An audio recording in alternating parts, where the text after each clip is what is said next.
আজ বিশ্বের কাছে যে বিশাল পারমাণবিক অস্ত্রভাণ্ডার রয়েছে তাতে গোটা পৃথিবীকে ধ্বংস করতে একদিনও সময় লাগবে না।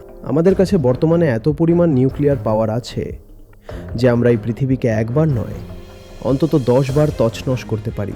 কোনো রাষ্ট্রপ্রধানকে কেবল একবার বোতাম টিপতে হবে আর তারপর যে চেইন রিয়াকশন শুরু হবে তাকে আটকানোর ক্ষমতা কারও নেই।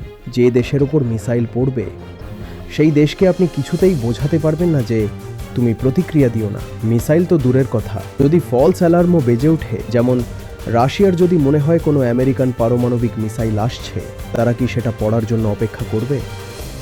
তারা বলবে আগেই আমরা তোমাদের উপর ফেলে দিব। আপনি যদি আমেরিকা ফার্স্ট বলেন তবে তারা রাশিয়া ফার্স্ট বা চায়না ফার্স্ট বলবে।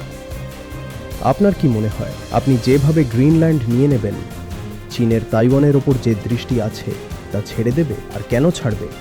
এর মধ্যে ভারতও জড়িয়ে পড়ে। তাদের নজর তিব্বত, অরুণাচল, এমনকি উত্তরাখণ্ডের কিছু এলাকাতেও আছে। এই জাতীয়তাবাদের নামে আপনি যে অন্ধ জাতীয়তাবাদ আনছেন যে আমার দেশ সবার আগে, তার জন্য যদি গোটা পৃথিবীতে আগুন লাগাতে হয় তবে লাগিয়ে দেব। এই মানসিকতা প্রলয় ডেকে আনবে। বিকৃত জাতীয়তাবাদ আমাদের অস্তিত্বের সংকটে ফেলে দেবে।